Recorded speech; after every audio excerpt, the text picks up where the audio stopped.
जी ma'am, recording start होगी, आप lecture start करें। अभी कोई मैम ज्वाइन। मैम हाँ जी मैम ये क्वेश्चन है, मैं आपको दिखा रही हूँ मैं हबीबा। ये जो क्वेश्चन है इसमें है एक टैली है 7.16, तो मैं इसमें कहाँ पे टैली करूँ इसको? 71.5 आ रहा है, लेकिन 71.6 करना है, तो वो कहाँ पे करूँगी? तो अगली में ही जाएगी। ये आपकी टैली 1 मिनट आपने ठीक नहीं बनाई। इंटरवल आपकी जो है ना, आवाज ही सही आ रही मैम। यस मैम, इसने गलत बनाई है क्या? यस मैम, 55.5 ही नीचे आना था जहाँ इसने 56.5 लिखा है। हाँ तो अच्छा आप ऐसा करो, इसी वजह से मैं कह रही हूँ हबीबा, आप जो है ना ग्रुप में सेंड करना, तो कोई ना कोई हेल्प आउट वहीं पर ही कर देगा। अदरवाइज फिर देख लेंगे कि मतलब कि इतने सारे बच्चे हैं तो स्टूडेंट्स में से कोई कर देगा, वरना फिर मैं ही कर दूंगी आपको। अभी आप ग्रुप में सेंड करना, आपने एक गलत वो किए ओके हैं। मैम। तो अभी हम स्टार्ट कर लेते हैं 3rd चैप्टर को, उसके बाद जो अब आप लोगों की वो होगी ओके ना मैम। जो भी प्रॉब्लम्स।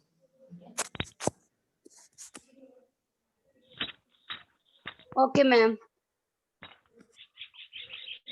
अच्छा अब आप जरा ये बताओ, आप लोगों को बोर्ड नजर आ रहा है? Yes ma'am, yes ma'am. अच्छा अभी आज फर्स्ट डे है, मैंने थोड़ा सा सेटअप किया है टेम्परेरी तौर पे। आगे मुझे बता देना आज कोई भी इशू हो बोर्ड के लिहाज से या मेरे लिखने के लिहाज से, क्योंकि मुझे इस टाइम मैंने मोबाइल साइड पे रख दिया है। तो आप लोग बता देना कि लिखा हुआ नजर आ रहा था। वैसे तो थोड़ा बहुत प्रीव्यू मुझे भी नजर आ रहा है, लेकिन वो कैमरे की डायरेक्शन ऐसी है कि ज्यादा क्लियर मीन्स आपकी आवाज बहुत कम आ रही है।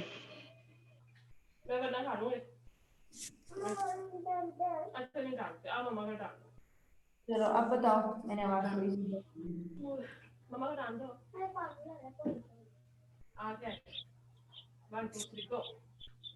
ये आप लोग अपने अपने माइक्स ऑफ करेंगे तो मिस की आवाज आएगी। ये सिद्रा 282 का भी ऑन है और भी 2-3 बच्चियों का ऑन है। आप लोग ऑफ करें, फिर मिस की सही आवाज आएगी। माइक ऑफ कर दो। चलो मैं स्टार्ट करने लगी हूँ। अच्छा जी, 3rd चैप्टर है आप लोगों का, पेज 55 पे, मैयर ऑफ सेंट्रल टेंडेंसी। अब हमने यानी कि क्या फाइंड करना है, जो मैयर्स हमारे होंगे, स्टैटिस्टिकल मैयर फॉर्मूलाज जिन्हें हम कहते हैं, वो क्या करते हैं, हमारे डाटा के सेंट्रल पॉइंट को लोकेट करते हैं, ठीक है ना। क्या होंगे हमारे पास,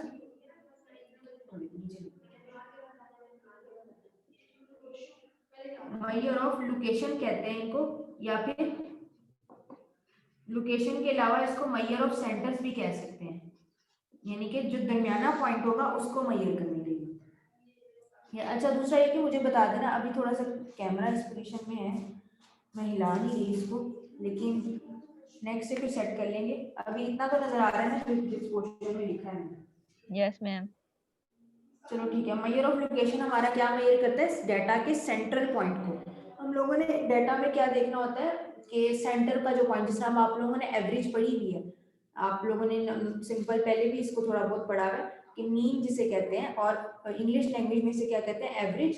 तो वो होती क्या है आपके पास कि जो डाटा को एक ऐसी वैल्यू जो डाटा के एक तो सेंटर में लाई करेगी, मीन्स ये डाटा वैल्यूज है ना, एक तो उसके सेंटर में लाई करेगी और दूसरा यानी कि ये सारी, और उस क्या होगी आपके पास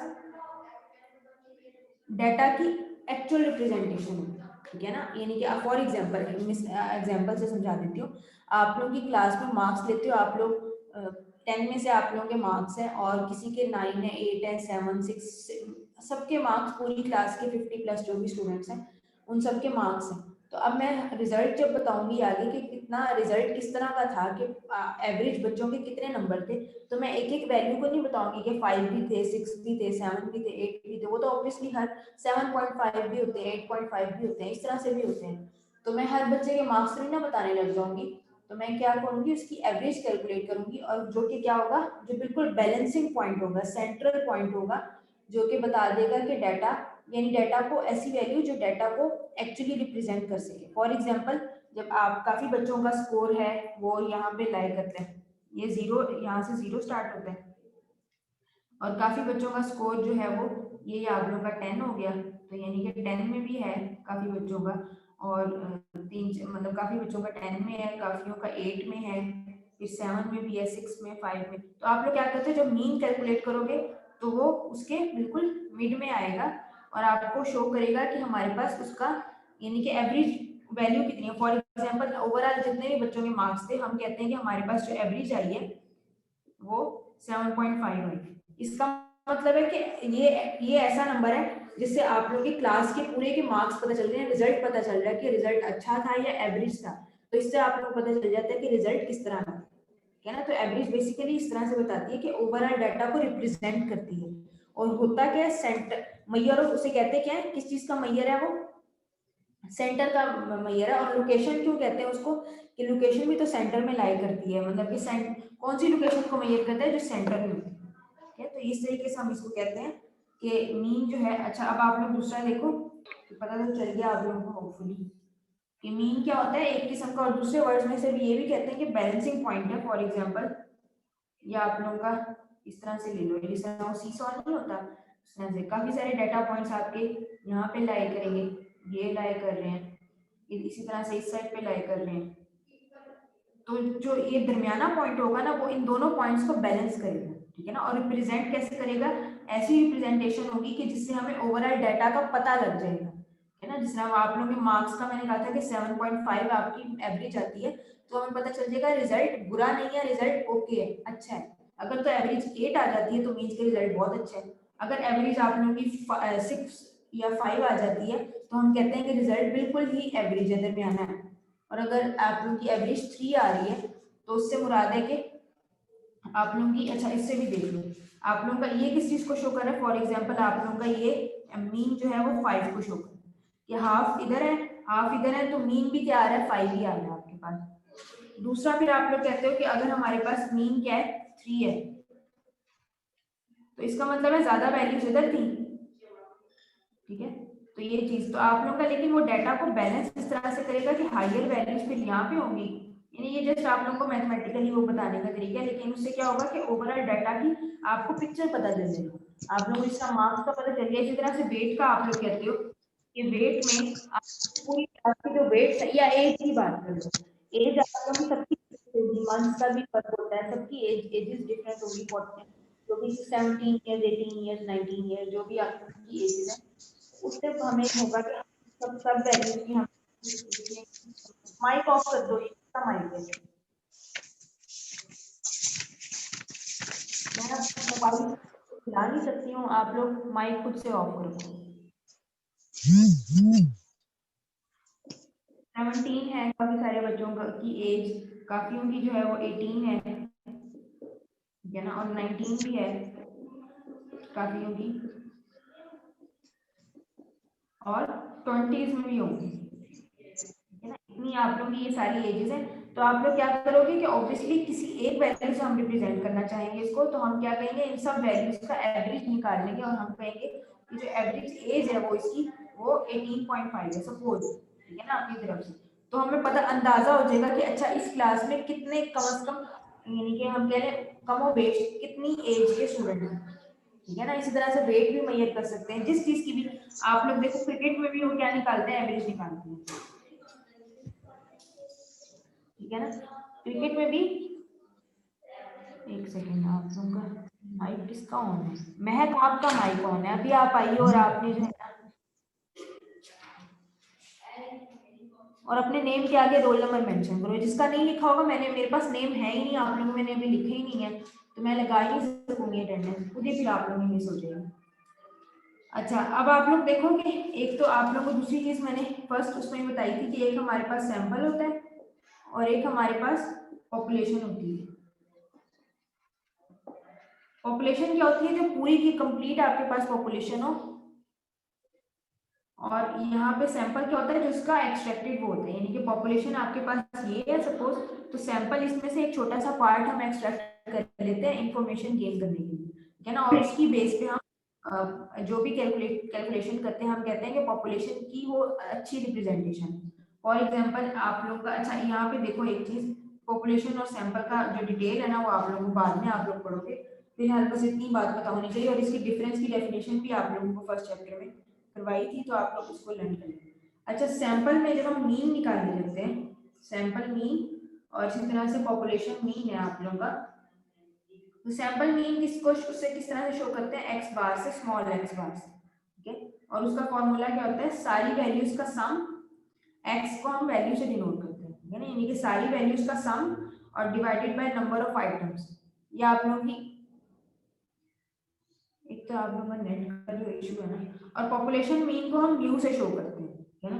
और वो क्या होता है, अच्छा ये छोटी चीज, ये स्मॉल एक्स यहाँ पे आता है और इसमें कैपिटल एक्स से शो करते हैं और कैपिटल एन से शो करते हैं, है ना। ये पॉपुलेशन मीन इस तरह से कैलकुलेट, फॉर्मूला सेम है लेकिन टर्मिनोलॉजी में फर्क है। तो सैंपल मीन निकालेंगे तो एक्स बार लिखना, पॉपुलेशन मीन निकालेंगे तो म्यू लिखना है और इसको कभी भी उलट नहीं करना, है ना। अगर आप मैम ये पॉपुलेशन मीन में यू है। म्यू है, म्यू। Okay ma'am. मैम बता सकती हैं क्या पढ़ रहे हैं, मैं अभी ऐड हुई हूँ। पॉपुलेशन मीन आप लोगों के पास ये हो गया, फॉर्मूला सेम है देखो, लेकिन क्या फर्क है कि आप लोगों ने पॉपुलेशन तो आप लोगों के पास फुल वो होती है और सैंपल क्या होता है आप लोगों के पास एक पार्ट होता है। ये माइक ऑफ कर दिया करो बच्चों, शोर आ रहा है। और सैंपल क्या होता है आप लोगों के पास एक स्मॉल पार्ट होता है, बहुत बड़ा डिफरेंस है। तो मैम आप इनके माइक खुद म्यूट कर दें, कुछ भी आवाज नहीं आ रही।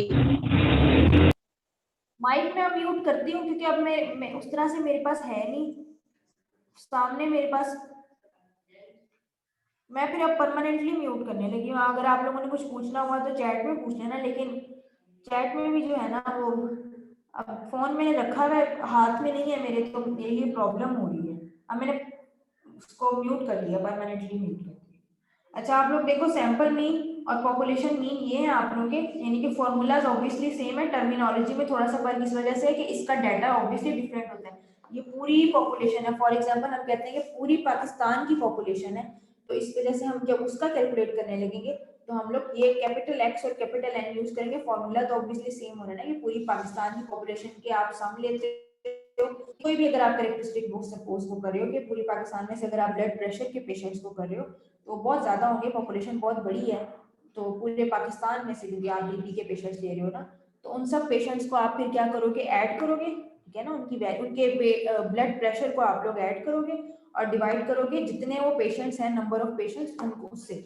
और इसी तरह से अगर हम पूरे पाकिस्तान के नहीं लेते ब्लड प्रेशर के पेशेंट्स, तो आप लोग क्या करेंगे, स्पेसिफिक हॉस्पिटल्स पिक कर लेंगे और वहां से जाके उनके ब्लड प्रेशर के जो पेशेंट्स हैं उनसे हम डाटा कलेक्ट कर लेंगे, उनके बीपी का, तो उसको फिर हम ऐड करके काम वही करना है, यानी कि ऐड करके एन पे नंबर ऑफ जितने वो होंगे पेशेंट्स उससे डिवाइड करना है, लेकिन बस टर्मिनोलॉजी में फर्क है।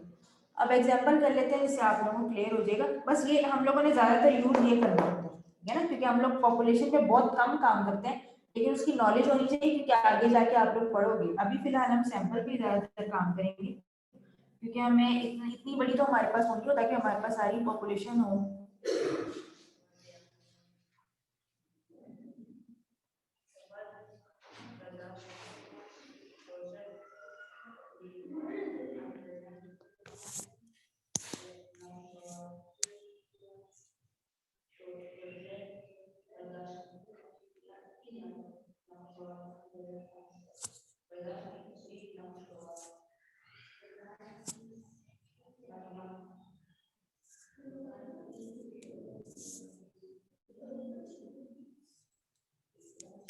किसको आवाज नहीं आ रही? एक तो बिल्कुल जो है ना बच्चों की तरह तंग करते हो मुझे।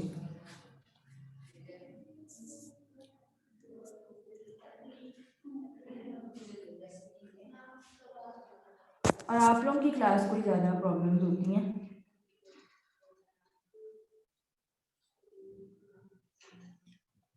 आप लोगों के नेट का कोई इशू होगा, मैं क्या कह सकती हूँ, बाकी अगर किसी को नहीं आ रही तो बता दो।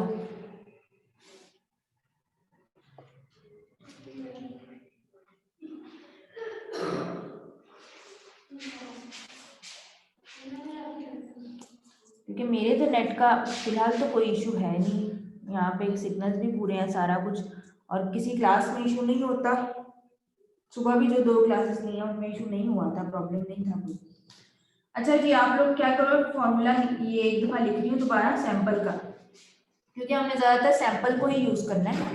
और अब आप लोग देखो कि आपके पास डेटा है अच्छा यहाँ पे टाइप्स ऑफ एवरेजेस दी है, लेकिन हम लोग सबसे पहले मीन को ही करेंगे। अच्छा मीन को क्या कहते हैं, इसको पूरा जो नाम है ना वो इसका अरिथमेटिक मीन है। पेज नंबर 56 पे इसका नाम लिखा भी हुआ है। इसको कहते हैं क्या, अरिथमेटिक मीन। फॉर्मूला इसका ये होता है, ठीक है ना। वो देखो वहां पे आप लोग के पेज नंबर 56 पे, एक मिनट में आप लोगों को दिखा ही देती हूँ। ये देखो आप लोग के क्या दिया हुआ है, ये पॉपुलेशन मीन है, ठीक है ना, जो पूछ रहे थे। ये आप लोगों के पास ये पॉपुलेशन मीन है, ठीक है ना, और ये आप लोगों के पास सैंपल मीन है, ये देख रहे हो। अच्छा आई से क्या शो हो रहा है, आई से शो हो रहा है कि आपके पास डाटा में जितनी भी नंबर ऑफ वैल्यूज हैं वो शो कर रहा है। यानी कि आई, आप सपोज आपके पास 4 वैल्यूज हैं, तो आई क्या होगा, यहाँ पे आपके पास पहले 1 पुट करेंगे फिर 2 पुट करेंगे। इसका मतलब ये होता है, आई का मतलब क्या होता है कि बारी बारी हम नंबर ऑफ वैल्यूज जो भी वो होंगी, फर्स्ट वैल्यू, सेकंड वैल्यू, ये देखो क्या लिखा है, फॉर्मूला क्या है, x bar is equal to summation x of i। वैसे समीशन x ही होता है, लेकिन n से डिवाइड किया है वही बात, स्मॉल n से। और i क्या कहा है, 1 2 से लेकर अप टू n, यानी जो गिवन होंगी। ऐसा तो होता नहीं है, n का मतलब है कि नंबर ऑफ वैल्यू के पास क्या 9 स्टूडेंट्स का डाटा है, और इसमें हमने क्या कहा है, फॉर्मूला क्या होगा वही लिखोगे। और i का यानी कि आप लोगों को फॉर्मूला जो याद करने की जरूरत है ना, वो सिंपल यही है। बस वहां पे आई की बात मैं बता रही हूँ थोड़ी सी, कि वो क्या है कि पहले आप लोगों ने आई की जगह 1 पुट करना है। इसका मतलब ये है कि डायरेक्ट सिंपल आई नहीं है, कि बारी बारी इनके अगर हम x से वो करेंगे तो वो तो एक ही वैल्यू को शो करेगा ना, तो हम इस वजह से x ऑफ i से शो करते हैं। एक मिनट मैं इसको यहाँ पे करवा देती हूँ।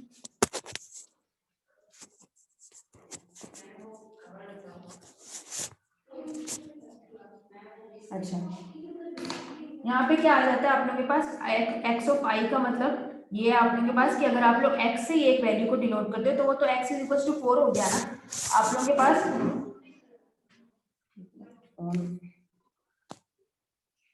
वो क्या होता है 4 से, यानी कि x इज इक्वल टू 4, तो आप लोग क्या कह देते हो, x ऑफ i कह देते हो। इसका मतलब है कि अगर x ऑफ 1 है, ठीक है ना, तो x ऑफ, यानी कि इस तरह से शो कर देते हो कि अगर पहले आप लोगों ने i is equal to 9 values है ना, तो i इज इक्वल टू 1 से लेकर 9 तक, तो i की जगह पहले 1 पुट करो, तो पहली वैल्यू आप लोगों के पास क्या है 45, ठीक है। i की जगह पे 2 पुट करो तो दूसरी वैल्यू आप लोगों के पास क्या है 32। इसी तरह से i की जगह 3 पुट करो तो थर्ड वैल्यू आप लोगों के पास 37। तो बस यही चीज है, तो आप लोगों को इतना ज्यादा इसको वो करने की जरूरत नहीं है, बस ये छोटा सा कॉन्सेप्ट बताने के लिए था। आप लोग क्या करोगे, सिंपल इसी फॉर्मूला को यूज करोगे। क्या दिया हुआ है, 9 वैल्यूज दी है, किस चीज की, मार्क्स दिए हैं, 9 स्टूडेंट्स ने मार्क्स जो ऑब्टेन किए वो दिए हैं, तो उसके मीन के लिए क्या करोगे, सब वैल्यूज को प्लस करोगे, सम ऑफ एक्स है ना, सब वैल्यूज को प्लस करोगे। वैल्यूज क्या है 45 प्लस 32 प्लस आप लोगों के पास 37 प्लस 46, नेक्स्ट 46 के बाद 39 36 सो ऑन अप टू, ये सारी वैल्यूज को ना आप लोग ऐड करो और डिवाइड किससे करेंगे, नंबर ऑफ आइटम्स, यानी कि जो कितने हैं 9 है, 9 स्टूडेंट्स का डाटा है ना, तो यहाँ पे 9 आ जाएगा। इसको सारी को आप लोगों ने प्लस करना है और मीन को शो किससे करते हैं, x बार से, वही बात की सैंपल मीन को है ना, सारी वैल्यूज को ऐड करो, 9 से डिवाइड करो, बताओ आंसर क्या आता है।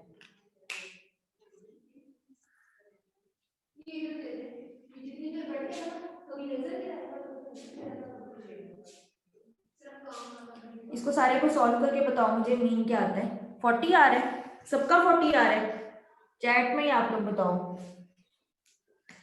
ठीक है ना। इसको प्लस करने से आपके पास क्या आता है 360, सारे हमने मार्क्स को ऐड किया ना, एडअप किया और डिवाइड किसी किया, नंबर ऑफ जो स्टूडेंट्स थे उससे किया, हाँ सबका 40 आ रहा है। चलो हमारे पास x बार मीन क्या आ गया 40, यानी कि हम क्या कहते हैं कि देखो अब आप लोग डेटा को जरा देख लो,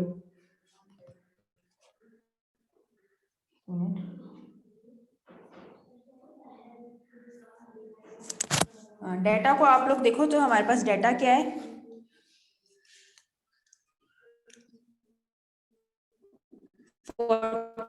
फाइव 32 37 46 39, ये हमारे पास क्या है डाटा है। और आप लोगों ने, यानी कि हमने डाटा को भी देखना है ना कि हमारी वैल्यू जो आई है 40, तो वो डाटा को रिप्रेजेंट कर भी रही है या नहीं कर रही, ठीक है ना। तो हमने देखा कि सही रिप्रेजेंट कर रही है कि जरूरी, अच्छा एक बात, जरूरी नहीं है कि जो मीन हो, मीन की वैल्यू हो, एक मिनट कैमरा ब्लर हो गया, चलो अब सही है। जो जरूरी नहीं है कि जो मीन की वैल्यू हो वो बीच में शामिल हो, ठीक है ना। देखो 40 तो यहाँ पे है ही नहीं, लेकिन वो क्या है कि आप लोगों के पास, लेकिन ओवरऑल हमने रिप्रेजेंटेशन देनी है ना, हमने ये तो नहीं कहना कि 40 डाटा में मौजूद हो, ये चीज आप लोगों की जरूरी नहीं होती। तो हम लोग कहते हैं हाँ सबका 40 आ गया, चलो ठीक है। हम लोग कहते हैं कि लेकिन मार्क्स कहाँ कहाँ लाई करें, देखो इसके 45 हैं, तो ये भी 40 लगे, नहीं कि कमोबेश यहाँ उसके करीब है, 32, 37, 46। तो हम कह रहे हैं कि रिजल्ट क्या है, 50 में से मार्क्स है ना ये, तो हम कह रहे हैं कि रिजल्ट क्या है, अच्छा है। 40 मार्क्स से हम लोग कह देते हैं कि एवरेज स्कोर कितना है, एवरेज मार्क्स कितने हैं, 40 हैं। तो हम कह देते हैं कि ये डाटा मार्क्स जो है वो अच्छे हैं ओवरऑल स्टूडेंट के, क्योंकि मिनिमम मार्क्स भी जो है वो कितने हैं, वो 32 हैं। तो जो कि इतने कम नहीं है, यानी कि इससे बिलो होते तो फिर वो कम मार्क्स होते, तो मिनिमम मार्क्स भी 32 है, और यानी कि 30 से स्टार्ट हो रहे हैं और 48 तक जा रहे हैं मैक्सिमम मार्क्स भी। तो यानी कि ओवरऑल रिजल्ट हम कह देते हैं कि 40 मार्क्स जो कि अच्छे मार्क्स हैं 50 में से, ठीक है ना। क्लियर है। तो हम ओवरऑल डाटा की एक रिप्रेजेंटेशन दे देते हैं जिसको हम मीन कहते हैं, अरिथमेटिक मीन। अच्छा उसके बाद आप लोग आ जाओ यहाँ पे, पहले देख लो,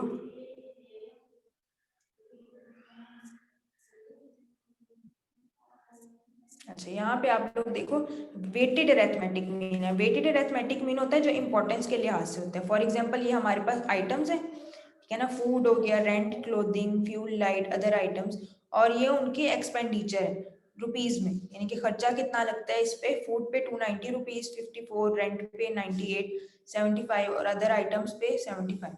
तो हम कह देते हैं इनकी इंपॉर्टेंस के सबसे ज्यादा इंपॉर्टेंट क्या है, फूड है, तो फूड को उन्होंने खुद से वेट दे दी, ये आपको गिवन होगा, ठीक है ना। फूड फूड को उन्होंने वेट दे दिया कि इंपॉर्टेंस के लिहाज से, यानी कि इंपॉर्टेंस कितनी है इसकी, इंपॉर्टेंस के लिहाज से इसको वैल्यू दे दी 7.5 की, सबसे ज्यादा इंपॉर्टेंस इसकी है। फिर उसके बाद रेंट की है, फिर क्लोथिंग की है, फिर फूड एंड लाइट की, और फिर अदर आइटम्स की बिल्कुल कम इंपॉर्टेंस है। तो हम उसके लिए फॉर्मूला क्या यूज करते हैं, जो सारी वैल्यूज होंगी उसके साथ उनके वेट्स को मल्टीप्लाई करो, ठीक है ना। फॉर एग्जाम्पल यहाँ पे क्या है, आप लोगों के पास ये एक्सपेंडिचर था ना और उनके वेट्स हैं, तो सब उनके बारी बारी उनको मल्टीप्लाई करेंगे। 290 मल्टीप्लाई बाय 7.5 आप लोग करके देख लो कैलकुलेटर पे, तो यही आएगा आंसर। इसी तरह से 54 मल्टीप्लाई बाय 2, ये इतना इंपॉर्टेंट नहीं है, लेकिन आप लोगों को फिर भी पता होना चाहिए कि अगर वेट्स आ जाए, यानी कि इंपॉर्टेंस के लिहाज से मीन कैलकुलेट करना, फिर आप लोगों के पास ये फॉर्मूला होता है कि आप लोगों ने, यानी कि सबसे पहले क्या करना है, वेट्स और इनका इसका कॉलम खुद बनाना है, जिसमें आप लोग एक्सपेंडिचर और वेट्स को मल्टीप्लाई कर दोगे सारों को, जो आप लोगों के पास आंसर आएगा उसको करोगे वेट के सम से डिवाइड, है ना। ये आप लोगों के पास ये फॉर्मूला है, इतना ज्यादा इंपॉर्टेंट नहीं है, लेकिन आप लोगों का ये आप लोगों को फिर भी पता होना चाहिए। ये आप लोगों का मेन जो फॉर्मूला है ना, और मेन का वो ये है आप लोगों के पास। अच्छा आगे प्रॉपर्टी एग्जाम में अभी करवा देती हूँ, लेकिन ना अभी ये जरा एक मिनट, मैं आप लोगों को थोड़ा सा फर्क बता दूं इसका।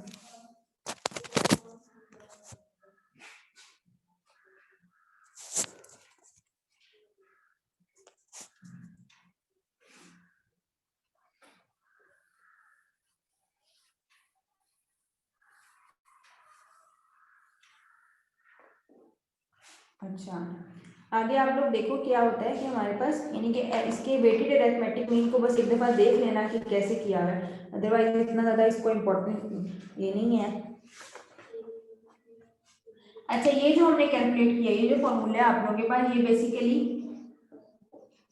अनग्रुप डाटा के लिए, कि इस चीज का भी ख्याल रखो आप लोग कि ये हमारे पास क्या है, अनग्रुप डाटा के लिए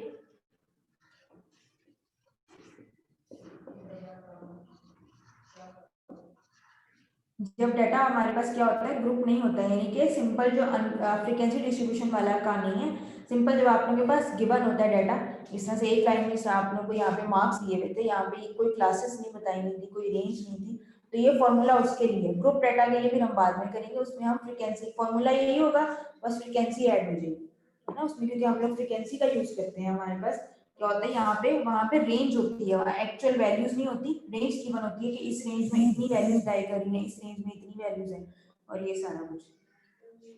तो ये आप लोगों का क्या है, अनग्रुप डाटा के लिए एक चीज का, ये भी इस चीज का ख्याल रखो। अच्छा नेक्स्ट देखते हैं प्रॉपर्टीज। प्रॉपर्टीज मैं आप लोगों को करवा देती हूँ थोड़ी सी, फिर उसके बाद इसको एंड कर देते हैं। टाइम में से आप होने वाला है, लेकिन जितनी प्रॉपर्टीज होती हैं ना कर लेते हैं दोबारा। फिर अटेंडेंस का मैंने थोड़ा सा काम करना है, तो आप लोग क्लास जो है इतनी एक ही सेशन काफी है आज के लिए। अच्छा प्रॉपर्टी नंबर 1 देखो पेज नंबर 57 पे। 57 पे प्रॉपर्टी नंबर 1 क्या है आप लोगों के पास? क्या कहा है? for a set of data the sum of deviations of observations from their mean taken with their proper signs is equal to 0। क्या होता है 0? सम ऑफ, देखो जैसे उन्होंने बात की है ना वैसे वैसे बनाते हो। क्या कहा है? सम ऑफ डेविएशंस ऑफ ऑब्जर्वेशंस की डेविएशन। डेविएशन क्या होती है? वैल्यू माइनस, डेविएट होना, कहीं से डेविएट हो रही हो, है ना, उसको माइनस कहते हैं। सिंपल मैथमेटिकल लैंग्वेज में उसको माइनस कहते हैं। तो value sum of deviations of observations from their mean, यानी कि अब उनके मीन से डेविएशन होगी ऑब्जर्वेशन की, उनका सम जो है वो किसके इक्वल होता है? 0 के इक्वल। ये इसकी पहली प्रॉपर्टी है, ठीक है। और इसको मैं प्रूफ करके बता देती हूँ। आज यानी कि फर्स्ट प्रॉपर्टी स्टार्ट कर लेते हैं। अटेंडेंस यहाँ पे नहीं भेजनी, 1000 दफा आप लोगों को ये बात कही है। फिर आप लोग बच्चों की तरह जो है ना, सबसे ज्यादा आप लोग अभी इस तरह ये काम करते हो बैठ के। सम ऑफ आप लोगों के पास सारी ऑब्जर्वेशन है, मैंने चैट देखनी ही नहीं है जब आप लोग काम में अपना टाइम वेस्ट कर रहे हो। स्क्रीनशॉट्स मैंने पार्टिसिपेंट्स की जो लिस्ट है उसमें से स्क्रीनशॉट ले लेंगे और वहां से खुद ही अटेंडेंस लगा देंगे। अच्छा उसके बाद देखो आप लोग, यानी कि उन्होंने जो कहा है इसी प्रॉपर्टी को उन्होंने उसमें इंग्लिश में लिख दिया कि क्या कहा है? सम ऑफ डेविएशंस ऑफ, किसकी डेविएशन? ऑब्जर्वेशंस, जो यानी कि जो हमारे पास ऑब्जर्वेशन होगी data values from their mean, ठीक है ना। ऑब्जर्वेशन की डेविएशन उनके मीन से, अगर हम इसका सम लें, उनकी डेविएशंस का सम लें, तो वो हमारे पास 0 है। फॉर एग्जाम्पल आप लोग ये जो आप लोगों ने की है ना एग्जाम्पल स्टूडेंट्स वाली, इसी में आप लोग ट्राई कर लो। देखो आप लोग क्या कहा है, प्रॉपर्टी है ना, आप लोग इसको आप लोगों ने चेक करना है कि वाकई 0, यानी कि कोई भी ऑब्जर्वेड डाटा पॉइंट्स होंगे ना उनके आपके पास, कोई भी यहाँ पे डाटा वैल्यूज होंगी 4 5 6, सपोज आप लोगों के पास क्या है 4 5 6 8 10, ये एक डाटा है, इसका मीन निकालोगे, एक्स बार निकालोगे, कोई आप लोगों के पास वैल्यू आएगी, तो आप लोग क्या करोगे, हर वैल्यू में से उसका माइनस करोगे और फिर सम लोगे तो आंसर 0 ही आएगा। इसकी जो आप लोग करने का जो एग्जांपल है ना वो उससे कर लो। आप लोगों ने जो भी 9 स्टूडेंट्स वाली एग्जांपल दी है उसमें पहली ऑब्जर्वेशन क्या थी? पहली ऑब्जर्वेशन हमारे पास थी 45, ठीक है ना। 45 को माइनस करेंगे, मीन क्या आया था सबका? 40 आया था ना, 45 को माइनस करेंगे 40 से, ठीक है। ये एक पहली आप लोगों के पास आ गई, उसको प्लस करेंगे क्योंकि हमने सामने ना सब वैल्यूज का। फिर नेक्स्ट क्या करोगे, नेक्स्ट वैल्यू आप लोगों के पास है 32 को माइनस करोगे उनके मीन से, ठीक है। फिर प्लस लोगे थर्ड ऑब्जर्वेशन 37 को माइनस करोगे उसके मीन से, प्लस सो ऑन। ये सारा जरा मुझे करके जल्दी से दिखाओ, क्लास का ये सेशन का टाइम खत्म होने वाला है। आप लोग इधर सॉल्व करके बताओ, आंसर हमेशा 0 ही आएगा। जब कभी आप लोगों के पास यहाँ पे कोई भी डाटा हो, उसका इस तरह एक डाटा था, उनका मीन लोगे और हर ऑब्जर्वेशन को उसके मीन से माइनस करके सम लोगे ना, तो हमेशा आंसर 0 है। इसी तरह से ये मैंने थोड़ी सी करके बता दी, इस तरह हर वैल्यू को उसके मीन से माइनस करते जाओ और सम सबका लेते जाएंगे, तो आंसर 0 आना चाहिए। करके बताओ आंसर 0 आ रहा है?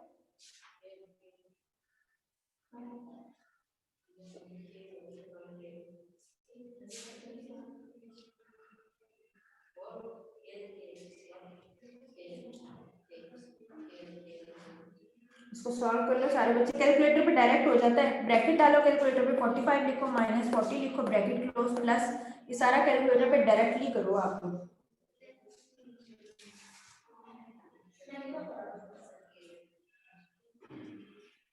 नहीं कोई गलती की होगी आपने, अगर आंसर करेक्ट नहीं ना आ रहा, कोई मिस्टेक की होगी, हमेशा 0 ही आता है, कैलकुलेशन में मिस्टेक की होगी,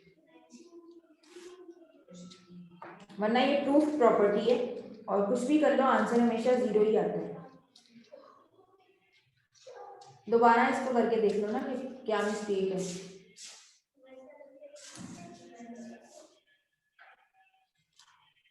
और यहाँ पे आप लोग देखें ना कैलकुलेटर में कोई मिस्टेक ना की हुई हो आप लोगों ने।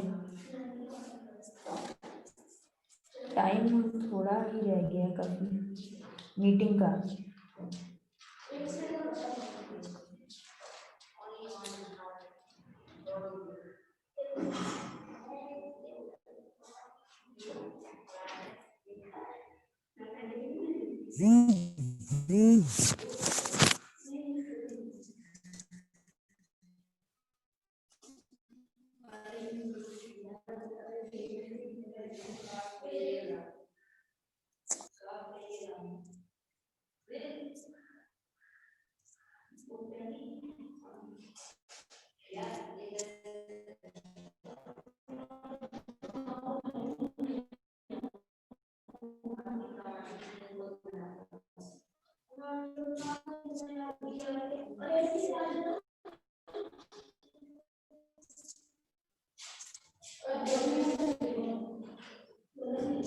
हाँ जी, आंसर आया आप लोगों का।